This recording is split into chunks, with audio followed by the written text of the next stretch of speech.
Alors, sur 3 séances, nous allons aborder les premiers pas publics du Christ. Ce soir, nous allons voir, alors il y a une petite erreur dans l'intitulé, non pas les 4 premiers apôtres, mais les 5 premiers. Et puis, nous verrons les noces de Cana. Dans 15 jours, nous verrons la première colère du Christ avec les marchands du temple, et puis les premières controverses théologiques avec les Juifs. 3e topo, on sera dans le carême, c'est pour ça que j'aborderai la tentation du Christ dans le désert. Donc vous voyez, on n'est pas dans la chronologie, on est plus thématique. D'ailleurs, ce qui va expliquer pourquoi certains évangiles ne se corroborent pas, parce que certains évangélistes vont plutôt aborder les faits de notre Seigneur d'une façon thématique plutôt que d'une façon chronologique. Là, ce soir, principalement, nous allons nous baser sur Saint Jean. Et j'aimerais que vous puissiez avoir les idées claires, parce que peut-être qu'à force de faire des bons et des rebonds, parfois on peut se perdre dans la chronologie. Quand vous prenez l'évangile de Saint Jean, chapitre 1, vous avez tout d'abord le prologue de Saint Jean, qui est d'une grande portée théologique. Le Verbe était Dieu, etc., etc. Et donc, voilà, c'est vraiment un concentré de théologie que vous trouvez au tout début du premier chapitre de Saint Jean, que l'on surnomme le prologue de Saint Jean. Puis, tout de suite après le prologue, là, on va rentrer dans une chronologie. Et vous avez le premier jour. Le premier jour, nous l'avons vu, c'est le dialogue entre Saint Jean-Baptiste et les pharisiens. Saint Jean-Baptiste qui baptise à tour de bras dans les eaux du Jourdain, et les pharisiens qui lui demandent « Mais pourquoi baptises-tu ? Au nom de quoi tu le fais ?» Et c'est là où Saint Jean-Baptiste commence à dévoiler le précurseur. Nous l'avons travaillé pendant 3 séances sur ce Saint Jean-Baptiste, le prophète des prophètes. 2e jour, le lendemain, altera die, le lendemain, c'est le baptême de notre Seigneur Jésus-Christ. C'est-à-dire que la veille, il y a cette engueulade entre Saint Jean-Baptiste et les pharisiens. Le lendemain, notre Seigneur qui reçoit le baptême de Saint Jean, qui n'est pas un sacrement, mais un sacramental, je ne vais pas revenir dessus. 3e jour, altera die, le lendemain, à nouveau. Saint Jean, on le voit, est très très précis. Le lendemain du baptême de notre Seigneur Jésus-Christ, les 2 premiers disciples, les 2 premiers apôtres, qui à la base sont des disciples de Saint Jean-Baptiste, nous l'avons vu, je vais y revenir au dernier topo, je vais revenir dessus pour que les idées soient bien au clair. 4e jour, invenit hic primum, c'est-à-dire à l'aube, à la pointe du jour. C'est-à-dire que ces 2 premiers disciples, qui vont être les 2 premiers apôtres, ont discuté toute la nuit avec notre Seigneur, et à l'aurore, eh bien, ils vont présenter Simon, Pierre, à notre Seigneur. 5e jour, on va venir dessus, mais c'est comme ça vous avez les idées claires. 1er jour, dialogue pharisien, notre Seigneur Saint Jean-Baptiste. 2e jour, le baptême du Christ. 3e jour, les 2 premiers disciples, 2 premiers apôtres. 4e jour, Simon-Pierre. 5e jour, Philippe et Nathanaël, qui vont être choisis par le Christ. Et ensuite, ils vont parcourir 150 km, ces 5 apôtres, avec notre Seigneur, pour aboutir aux noces de Cana, en Galilée, interciadie, le 3e jour, mais le 3e jour à partir du 5e. Et ce qui explique qu'ils vont parcourir ces 150 km en 3 jours, c'est un pellet de Chartres, quoi, bien hard. Alors, nous en venons donc au 2e jour, au 3e jour, pardon, les 2 premiers disciples, nous sommes le lendemain du baptême de notre Seigneur. Nous l'avons vu, mais j'y reviens pour que les idées soient bien au clair. Nous sommes le lendemain du baptême. Saint Jean dit que vous avez notre Seigneur qui va et qui vient aux abords du Jourdain. Il y a Saint Jean-Baptiste avec ses 2 disciples. Et donc, notez que le tout premier disciple désigné, c'est Saint André. Notez-le, pour le mois de juin, le premier disciple, le premier apôtre, oui, au mois de juin pour les nouveaux, le tout dernier topo, ce ne sera pas un topo, ce sera un QCM un peu vicieux, et à la clé de la charcuterie locale à gagner. Bien. Notez bien donc que le premier apôtre, le premier disciple nommé, c'est Saint André. L'autre n'est pas nommé. Mais, bon, ça c'est mon opinion, et là encore une fois, je ne vous l'impose pas, je pense que c'est Saint Jean. Et je pense que c'est Saint Jean l'évangéliste et non pas Saint Jean l'apôtre, fils de Zébédée. Bon, je ne vais pas revenir dessus, j'ai fait, je crois, le deuxième topo à ce sujet-là. Je vous invite à regarder la vidéo. Alors, comme nous l'avions vu il y a 15 jours, Saint Jean-Baptiste est donc avec ses 2 disciples, André et, point d'interrogation, pour moi Saint Jean, voici l'agneau de Dieu. Sur cette simple phrase, ces 2 disciples abandonnent Saint Jean-Baptiste et suivent notre Seigneur Jésus-Christ. Et comme nous l'avions vu, c'est assez amusant, d'ailleurs ils le suivent de loin, c'est assez hésitant, c'est incertain, ils prennent leur distance, ils osent pas aborder notre Seigneur, et ils le suivent sans rien dire, à distance, et c'est notre Seigneur qui se retourne, que cherchez-vous ? Que cherchez-vous ? Et la réponse est une question des 2 disciples, Saint André, certainement Saint Jean, Maître, Rabbi, où demeures-tu ? Et cette fameuse réponse, venez et voyez. C'est intéressant parce que venez et voyez, ils suivent le Christ, ou l'évangéliste ne nous le dit pas, il précise, et c'est pour ça que je pense que ce 2e apôtre, ce 2e disciple, c'est Saint Jean, c'était à peu près à la 10e heure, donc entre 16 et 18 heures. Il donne l'heure, vous voyez, il est précis. Et là, il va y avoir des heures et des heures de discussion, puisque, comme je vous le disais, le lendemain, in venit hic primum, c'est-à-dire à la pointe du jour, à l'aurore, je vous lis, Saint Jean, versets 40 à 42, André, le premier disciple nommé, premier apôtre nommé, frère de Simon-Pierre, était l'un des 2 disciples qui avait entendu la parole de Jean, voici l'agneau de Dieu, et chez Agnus Dei, et qui avait suivi Jésus.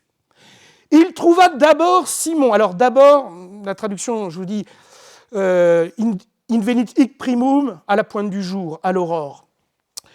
Il trouve à l'aurore, à la pointe du jour, Simon, son propre frère, et lui dit, nous avons trouvé le Messie, le Messaïa, c'est-à-dire celui annoncé par les prophètes pendant des centaines d'années. C'est lui, on l'a trouvé, ce qui veut dire Christ, oint. Messie, Christ, oint, c'est exactement la même chose. Christ en grec, oint en français, Messie, Messaïa en hébreu ou en araméen. André amena son frère à Jésus, et alors là j'aime beaucoup, Jésus posa son regard sur lui, le scrute même. Vous imaginez un peu la puissance de ce regard de notre Seigneur Jésus-Christ qui scrute Saint-Pierre, enfin Simon à ce moment-là.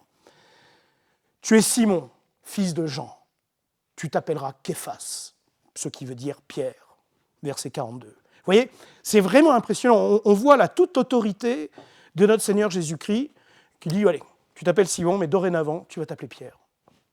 Vous imaginez, si moi, on me présente un ami d'un ami, ouais, je m'appelle Thibaut, non, dorénavant, tu t'appelleras Stéphane.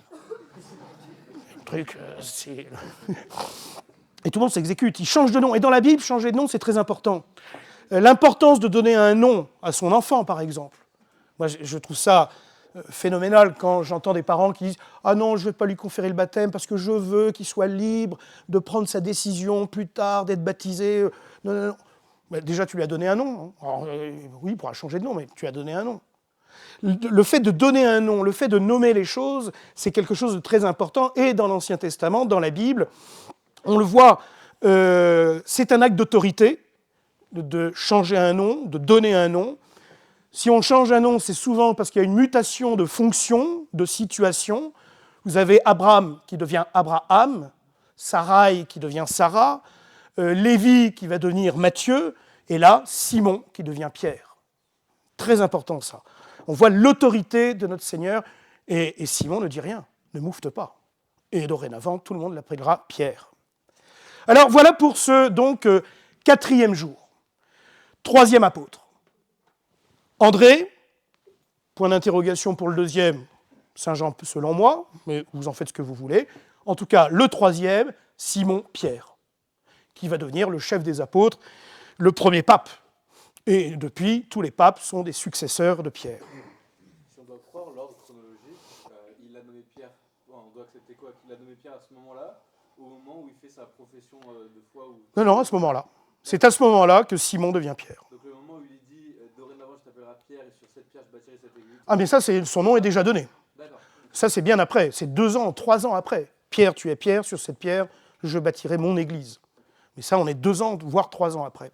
Mais le changement de nom se fait à ce tout premier contact, le 4e jour. Voilà, donc il faut comprendre que qu'est-ce qui s'est raconté entre André, ce 2e apôtre, et notre Seigneur, pour que André, à la pointe du jour, à l'aurore, aille courir chercher son frère, pour lui dire « Nous avons trouvé le Messie ». Qu'est-ce qui s'est raconté ? C'est très dommage que saint Jean ne nous ait pas rapporté ce discours hautement théologique. Bien, nous en arrivons au 5e jour. Alors là, c'est très intéressant. Le lendemain, incrastinum altera die, c'est la même chose en latin. Hein. Incrastinum, qui va donner crastination.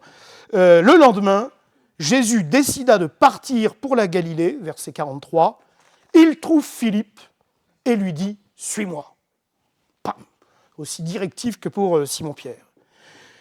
Là, à nouveau, toute la précision de saint Jean. Philippe était de Bethsaïde, le village d'André et de Pierre. Donc les 2 frangins viennent de Bethsaïde, et Philippe est aussi de Bethsaïde, en Galilée. 150 km, là nous sommes au Jourdain, la Galilée c'est 150 km plein nord. Et alors là c'est très intéressant parce qu'il y a une espèce de passage de témoin, de relais. Philippe trouve Nathanaël et lui dit « Celui dont il est écrit dans la loi de Moïse et chez les prophètes, nous l'avons trouvé, c'est Jésus, fils de Joseph de Nazareth. » Donc, il lui donne comme indice, mais tu le connais en fait, c'est le fils du charpentier. C'est le fils du charpentier à Nazareth, mais c'est lui le Messie.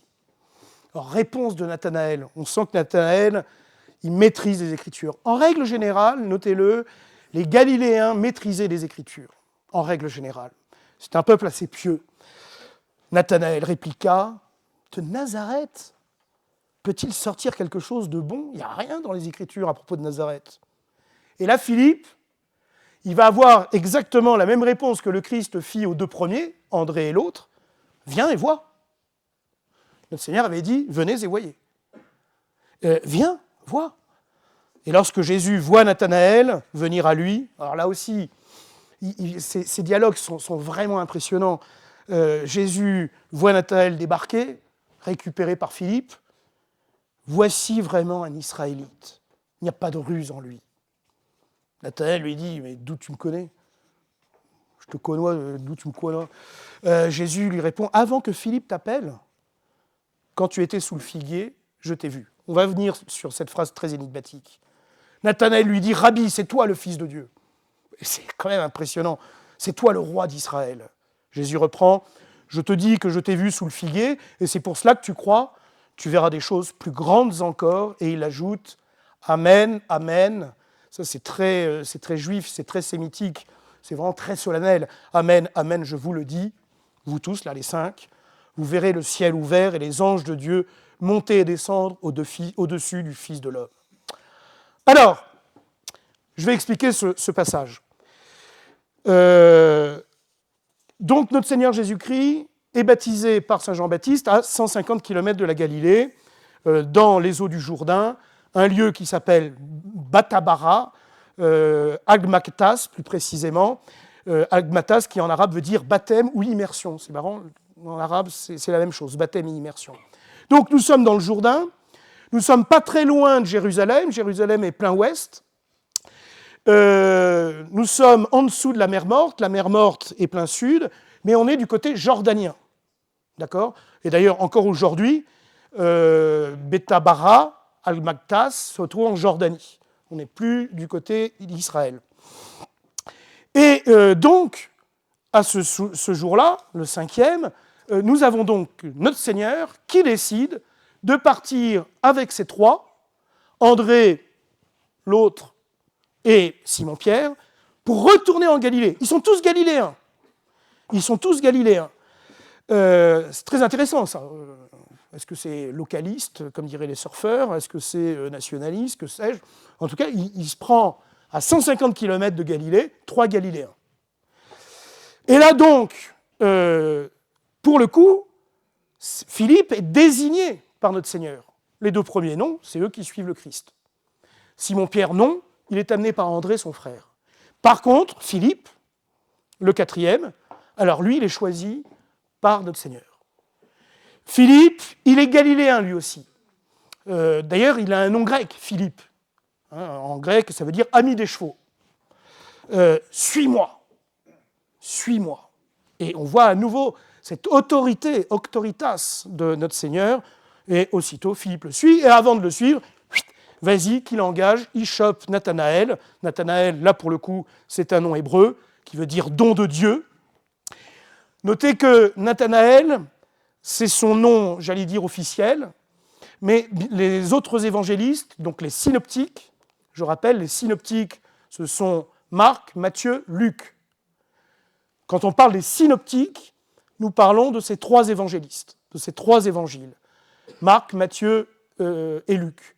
Jean est à part parce que c'est un évangile qui va être produit beaucoup plus tardivement, qui est très différent des trois autres. Tout le monde raconte que c'est un évangile spirituel. Voilà, depuis le moment où on voit ça, on voit qu'il est très précis, il est très factuel, tout est chronométré, minuté. Oui. Alors, juste une petite parenthèse par rapport à Saint Marc, l'évangéliste. Oui. Est-ce que c'est lui qui, l'acte des apôtres, chapitre 12, verset 12, s'étant repéré, il se rendit dans la maison de Marie, la mère de Jean, surnommée Marc. Alors là, Après, il part avec ouais, il suit Paul, et puis il va suivre Pierre surtout, c'est le secrétaire de Pierre, Marc. Ouais. Alors, est-ce que... Là, je n'ai pas travaillé là-dessus. Honnêtement, vous savez, quand les topos, c'est pas de la science infuse, les bosses. Comme je sentais que j'étais un peu malade, je m'étais dit il faut que je les bosse, je les bossais avant-hier, parce que je savais qu'aujourd'hui, je serais dans le potage. Mais donc, je les travaille, je n'ai pas une science infuse. Donc là, sur ce coup-là, je ne pourrais pas te répondre. Et dans les évangiles, chez les synoptiques, donc Saint Jean le nomme Nathanaël, et les synoptiques, donc Matthieu, Marc et Luc, eux l'appellent Barthélemy. Barthélemy, c'est son surnom grec. Ben, il y a des noms, il y a des surnoms. Tout le monde m'appelle RS, mais je ne m'appelle pas RS. Mais donc, ne soyez pas étonnés qu'un coup on parle de Nathanaël dans l'évangile de Saint Jean, un coup on parle de Barthélemy dans les synoptiques, parce que les synoptiques préfèrent employer son surnom grec, qui veut dire Barthélemy, fils de Tolmaï. Qui est Tolmaï, on n'en sait rien, mais voilà, au moins, fils de Tolmaï, c'est son surnom, Barthélemy. Et lui aussi est galiléen. Le quatrième est galiléen. Alors, ce Nathanaël, il connaît très bien l'Écriture sainte. De Nazareth, qu'est-ce qui peut sortir de bon? Parce que Nazareth n'est jamais cité dans les prophéties de l'Ancien Testament. Et donc Philippe lui répond, viens et vois. Il est émouvant ce dialogue. Il reprend la phrase de notre Seigneur, venez et voyez. Et donc Jésus-Christ, on lui présente Nathanaël, voici vraiment un Israélite. Il n'y a pas de ruse en lui. Il n'y a pas de simulation. Ce devait être assez rare pour que ce soit mentionné. Ce qui veut dire que bien souvent, les Israélites, fourbeaux, il y a de la fourberie. Ce qui veut dire en réalité, voici vraiment un Israélite, il n'y a pas de ruse en lui, c'est un vrai fils d'Abraham. Voilà ce que veut dire notre Seigneur. Un vrai fils d'Abraham, un vrai fils des prophètes, selon la chair, mais aussi selon l'esprit de foi et de fidélité. Il n'y a pas d'artifice, il n'y a pas de simulation. Alors, imaginez, donc c'est un grand compliment que fait notre Seigneur à Nathanaël. Toi, tu es un vrai fils d'Abraham. Il n'y a pas de ruse en toi, tu étais pur. Et l'autre, il dit, d'où tu me connais, toi? Et la réponse, c'est, mais je t'ai vu, là. Avant que Philippe aille te trouver, tu étais sous le figuier. Alors, c'est quoi cette histoire de figuier? Selon la tradition juive sous l'Ancien Testament, alors le figuier a des larges feuilles, c'est un arbre qui procure beaucoup de fraîcheur, et donc bien souvent, on aimait se mettre sous des figuiers, et notamment commenter les prophéties, la loi, les prophètes sous les figuiers. Qu'est-ce qu'il faisait? Avec qui était-il? Apparemment, pour que le Christ lui dise, c'est que personne n'était censé le savoir. Donc, est-ce que c'était en train de commenter des passages de l'Écriture sainte, de la loi? Est-ce que c'était en train de prier? Mais apparemment, c'était une situation très intime, très très intime. Et là, en effet, Nathanaël dit, mais il ne peut pas le savoir, ça. Il ne peut pas le savoir. C'est comme si on vous dévoilait, il y a 2 mois, tel jour, telle heure, voilà ce que tu faisais à tel endroit. Vous savez, Padre Pio, par exemple, avait ce don-là. Le curé d'Ars avait ce don-là. Donc là, il est fasciné, il est vraiment impressionné, ce Nathanaël. Encore une fois, c'est comme si disait, toi, tel jour, telle heure, tu étais là, tu faisais ça. Waouh! Et donc la réaction de Nathanaël ne se fait pas attendre, c'est toi le Fils de Dieu. Vous imaginez? Ce qui veut dire que ce dévoilement que fait le Christ au sujet de Nathanaël à Nathanaël le laisse abasourdi, terrassé. C'est toi le Fils de Dieu, c'est toi le roi d'Israël. Là, il fait une profession de foi que va faire Saint Pierre 2-3 ans plus tard. Justement, quand tu l'évoquais, Théo, c'était ça. Tu es vraiment le Fils de Dieu. Toi, tu es Pierre, et sur cette pierre, je bâtirai mon Église. Mais 2-3 ans avant, sur ce simple dévoilement fait à Nathanaël, Nathanaël, tu es le Fils de Dieu. Ok. Viens et vois, lui avait dit Philippe, ben, il est venu, il a vu.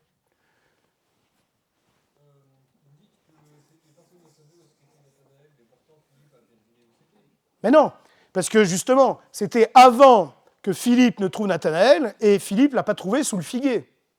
Il était ailleurs. Et c'est ce que dit le Christ. Avant que Philippe ne t'ait approché, je te voyais sous le figuier. Mais ça veut dire que quand Philippe récupère Nathanaël, il n'est plus sous le figuier. Et que même Philippe ne le savait pas. J'ai répondu à ta question? Ben oui. Sinon, ça n'a aucun sens. Sinon, il n'y a aucun sens. Et alors donc, notre Seigneur, bon là, Nathanaël, il est à genoux, hein. Tu es le Fils de Dieu. Il est à genoux, il dit « Ok, c'est bon, j'ai compris ». Et puis là, vous avez cette réponse du Christ « Amen, amen, je vous le dis ». Vous verrez le ciel ouvert et les anges de Dieu monter et descendre au-dessus des fils de l'homme, du Fils de l'homme.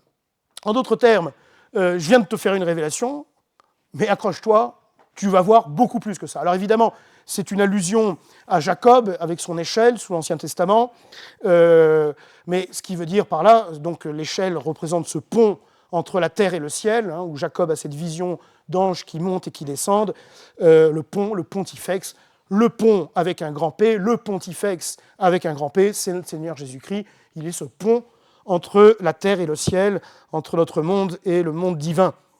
Donc en gros, ce que dit notre Seigneur, et cette fois-ci il s'adresse aux autres, parce que là il y a un vouvoiement de pluriel. Je t'ai dit ça toi? Et vous tous là, bah, vous n'êtes pas au bout de vos surprises. Et de fait, l'Évangile, on le voit, va les prendre comme un tourbillon, tous ces apôtres, ils ont du mal à le suivre, ces pauvres vieux, parce qu'ils vont en voir tant et tant des miracles, la tempête déchaînée que le Christ va apaiser, des morts qui ressuscitent, enfin, c'est sûr que la petite révélation qu'il fait à Nathanaël, à côté de ce qu'ils vont vivre durant 3 ans, c'est de la gnognotte. Petite note, je vous disais en introduction, vous voyez, dans le 3e catéchèse qui va suivre, on abordera les tentations du désert, de notre Seigneur dans le désert. Vous allez être surpris quand vous lisez les synoptiques, c'est-à-dire Marc, Matthieu et Luc, où il y a la désignation, par exemple, de Simon-Pierre et de son frère André, alors qu'ils sont en train de réparer les filets. Mais c'est parce que, en fait, là, ce que nous vivons à travers ces versets de Saint Jean, c'est une invitation préparatoire. Et ensuite, il va les récupérer sur le lac de Tibériade, et cette fois-ci, ça va être l'appel définitif. C'est pour ça qu'on se dit, mais il y a quelqu'un qui raconte des fadaises dans cette histoire. Parce que Saint Jean nous décrit comment la vocation d'André et de Pierre est faite, et puis quand vous prenez les synoptiques, c'est notre Seigneur qui vient les chercher alors qu'ils sont en train de réparer les filets, parce que ce sont des marins pêcheurs. On se dit, c'est quoi? C'est des fariboles, cette histoire. Non, c'est que vous avez d'abord une invitation préparatoire, ce que nous sommes en train d'étudier, et puis, plusieurs semaines, plusieurs jours après, chacun rentre chez soi, Simon, André continuent de pêcher sur le lac, et là, le Christ vient les rechercher à nouveau, mais cette fois-ci, ce sera définitif pour le suivre durant 3 ans. J'en arrive aux noces de Cana, j'en suis à combien de temps? 25 minutes. Bon, je drop. Donc, comme je vous ai dit, le Christ dit, allez, on monte en Galilée, il prend ses 5 comparses, ses 5 apôtres, et vas-y qu'on monte en Galilée, 150 bornes, comme je vous le dis, hein. C'est une espèce de pellet de Chartres, quoi. Hein. Chartres, c'est 120 bornes à peu près, Paris-Chartres. Bon, là, 150, ça trotte. On voit que c'est des marcheurs. Hein. Notre Seigneur, en l'espace de quelques jours, il fait 300 km. 150 pour descendre sur le lieu du baptême, 150 pour remonter. Et tout ça, à pied, évidemment. Et donc, c'est le donc que je ne me paume pas dans mes notes, parce que l'Évangile nous dit que c'est le 3e jour, mais c'est le troisième jour à partir du 5e. Donc nous sommes 7 jours après la controverse entre Saint Jean-Baptiste et les pharisiens. Nous sommes 6 jours après le baptême du Christ. Tout va très très vite, hein, ça s'enchaîne. Hein. Je vous lis le passage, là nous passons au chapitre 2 de Saint Jean. Le 3e jour, il y eut un mariage à Cana de Galilée. La mère de Jésus était là, ce qui prouve que jusque-là, elle n'était pas là. Jésus aussi avait été invité au mariage avec ses disciples. Or, en manqua de vin, la mère de Jésus lui dit « Ils n'ont pas de vin. » Jésus lui répond « Femme, que me veux-tu ? Mon heure n'est pas encore venue. » Sa mère dit à ceux qui servaient « Tout ce qu'il vous dira, faites-le. » Or, il y avait là 6 jarres de pierre, détail intéressant, pour les purifications rituelles des Juifs. Chacune contenait 2 à 3 mesures, c'est-à-dire environ 100 litres. C'est plutôt entre 80 et 120 litres. Jésus dit à ceux qui servaient « Remplissez d'eau les jarres », ce qui veut dire qu'elles étaient vides. Les purifications rituelles avaient déjà été faites avant le mariage, et ils les remplirent jusqu'au bord. Oui, Saint Jean, tout est dans les détails. Ils les remplirent jusqu'au bord. Donc, ça veut dire que les jarres étaient vides, jarres de pierre, qui sont des jarres pour les purifications rituelles, elles sont vides, remplissez-les d'eau, on les remplit jusqu'à bord, et il leur dit maintenant, puisez et portez-en au maître du repas, entendez l'hôte principal. Ils lui emportèrent, et celui-ci goûta l'eau changée en vin. Il ne savait pas d'où venait ce vin, mais ceux qui servaient le savaient bien, eux qui avaient puisé l'eau. Alors le maître du repas appelle le marié. Pardon, le maître du repas, c'est le majordome. C'est le majordome, c'est celui qui organise toutes les festivités, en fait. Il dit, mais tout le monde sert le bon vin en premier, et lorsque les gens ont bien bu, on leur apporte le moins bon, la vinasse.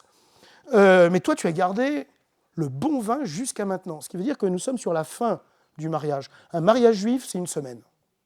C'est que ça picole pendant 1 semaine, ça danse, ça festoie pendant 1 semaine. Au bout d'1 semaine, à mon avis, les gars, ils devaient être bien marrons. Hein. Tel fut le commencement des signes que Jésus accomplit. C'était à Cana de Galilée, et il manifesta sa gloire, et ses disciples crurent en lui. Ce qui veut dire qu'ils ne sont pas encore totalement convertis, ces 5 disciples. Alors peut-être que Nathanaël plus que les autres, mais... Alors, comme je vous le disais, maintenant on va décoder un petit peu ce passage, et je m'en arrêterai là. Un mariage juif, c'est 1 semaine, 7-8 jours. Les noces en araméen, mistita, veut dire beuverie. C'est tout dire. C'est tout dire, mistita.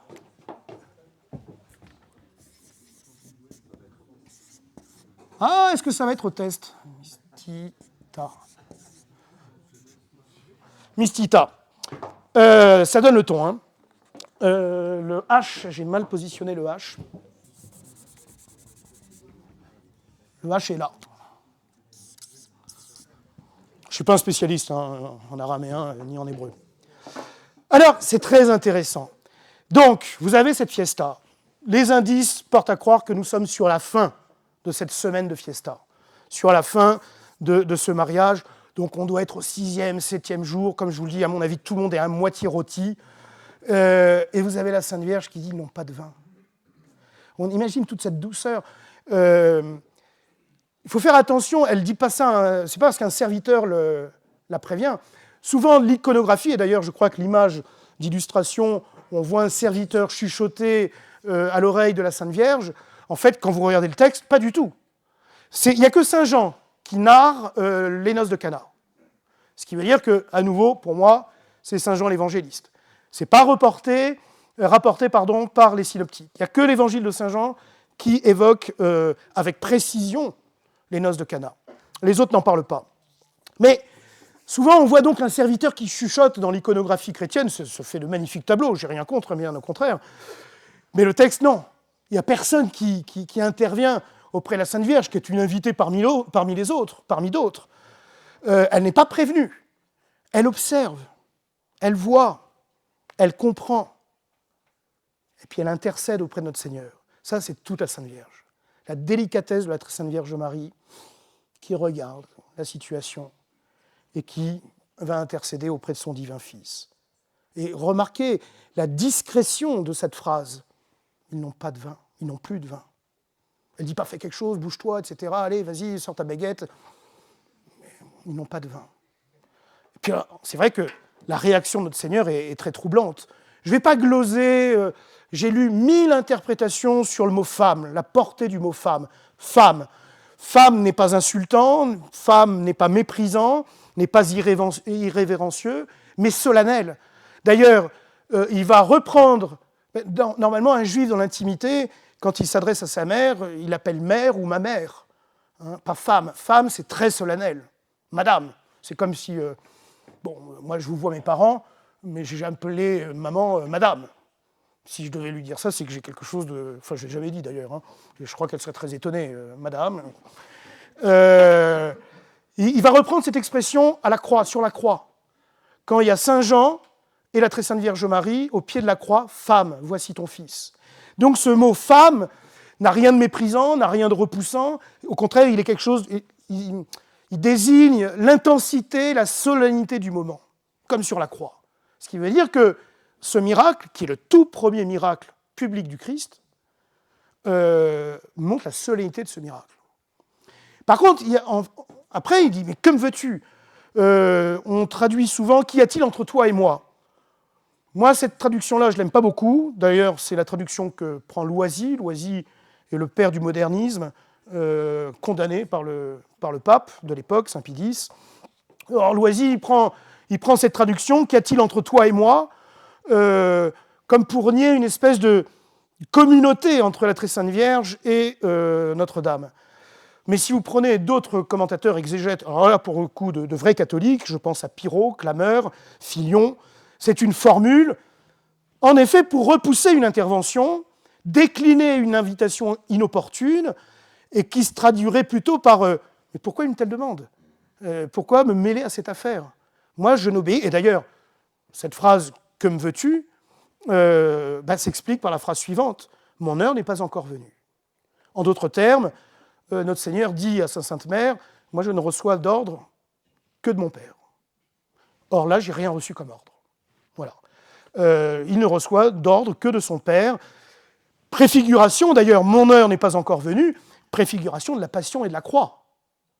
Où là, il le fait par obéissance, par amour pour nous, les hommes, mais par obéissance pour son Père. Et alors là, l'attitude de Notre-Dame est juste passionnante, émouvante. Elle ne se désarçonne pas, elle ne se comporte pas comme si elle avait été rabrouée, au contraire, elle ne se décontente pas. Faites ce qu'il vous dira. Là, pour le coup, elle s'adresse aux serviteurs. Elle se comporte comme si elle avait eu gain de cause, parce qu'elle a gagné. La force. Elle connaît son divin Fils, elle connaît le cœur de son Fils. Elle se dit, c'est bon, faites ce qu'il vous dira, ne vous inquiétez pas. Et, interprétation tout à fait personnelle, je pense qu'elle devait faire comme un petit sourire au serviteur en forme de clin d'œil, mais elle a gagné. Elle a gagné. Il reçoit ses ordres que de son Père, mais finalement, allez-y, remplissez les jarres de pierre. C'est dire la puissance de la très sainte Vierge Marie, la puissance de son intercession. Et on pourrait même dire, si on est très logique, alors je pousse peut-être un peu loin la logique, peut-être, ce ne sera pas dans le QCM, mais je pense qu'elle a une influence pas simplement sur son Fils, mais sur Dieu le Père, puisque le Fils dit « je n'obéis qu'à mon Père ». Je pense que le Père a dû dire à notre Seigneur « allez, vas-y ». La puissance, en tout cas, ce qu'on ne peut pas retirer à cette page d'Évangile, la puissance de Notre-Dame, médiatrice de toute grâce. Médiatrice de toute grâce. Toutes les grâces que nous recevons du bon Dieu, elles passent par les mains de Marie.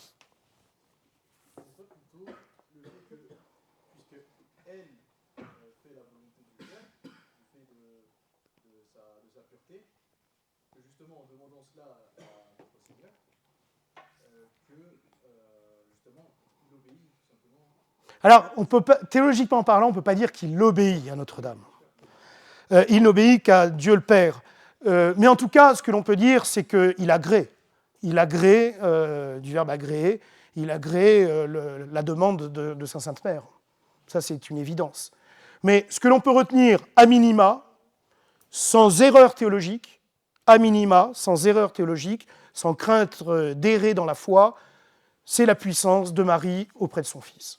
C'est, à minima, ce que l'on peut retenir de ce premier miracle public.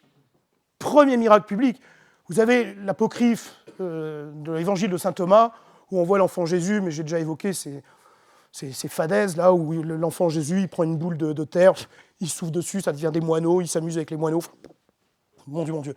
Non, le premier miracle officiel, public du Christ, c'est les noces de Cana. Et j'aime beaucoup cette expression du Père Lagrange, qui est un grand exégète du début du XXe siècle. C'est lui qui va fonder l'école biblique de Jérusalem. Le gars, c'est un Golgoth, hein, et il écrit avec une finesse. Tout se passe, en parlant de cet entretien entre Notre-Dame, notre Seigneur et les serviteurs, tout se passe dans une atmosphère de sentiments délicats.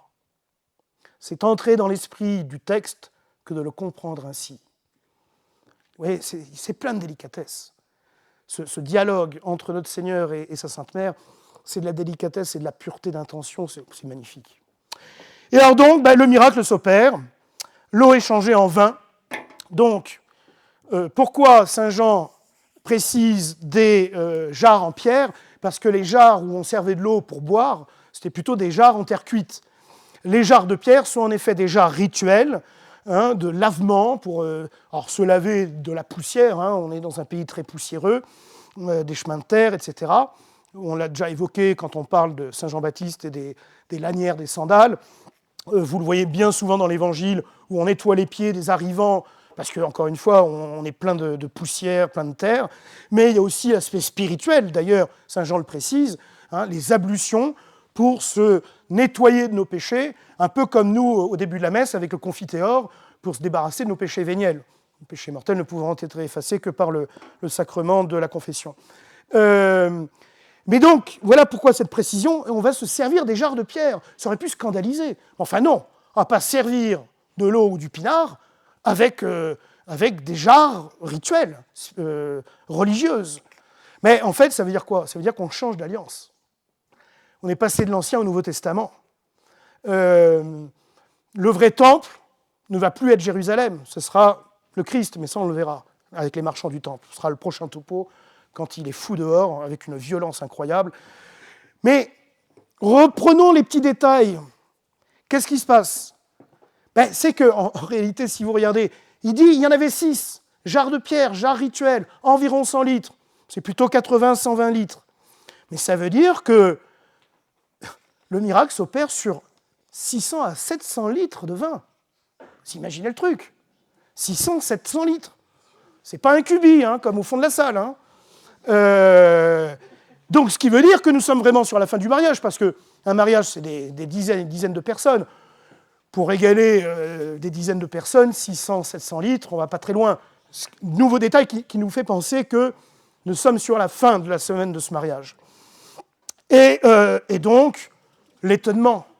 Quand je vous dis tout le monde est à moitié rôti, on s'attend à ce que sur la fin, vas-y que je te sers de la villageoise, bouteille en plastique, ça passera bien, de toute façon t'es cuit, mon coco, de la bibine, ça fera bien l'affaire. Et là non, on sort du château Pétrus. Vous voyez le truc?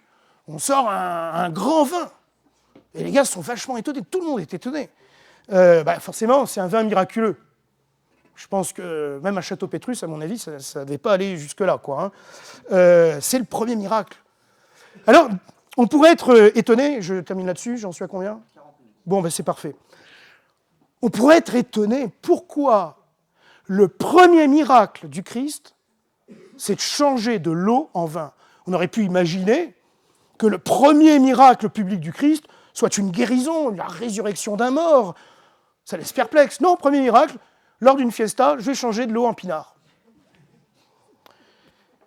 Alors, il y a plusieurs raisons. Tout d'abord, comme il est dit, Tel fut le commencement des signes, miracles, que Jésus accomplit. C'était à Cana de Galilée, précision locale. Il manifesta sa gloire et ses disciples crurent en lui. Déjà, ça marque ses disciples. Les 5, là, vous imaginez, ça fait 3 jours qu'ils sont avec le Christ. Boum, déjà ce truc-là. On ne revient pas sur les dialogues précédents. C'est qui ce mec? Et c'est tout l'Évangile. Tout l'Évangile, c'est ça. Tous les philosophes se sont intéressés, même des philosophes non catholiques, non croyants. Je pense à Spinoza, je pense à Hegel, etc. Il n'y a pas un philosophe qui ne s'est intéressé à la personne du Christ. Il n'y en a pas un. Pas un. Et tout l'Évangile, c'est ça. C'est qui est-il?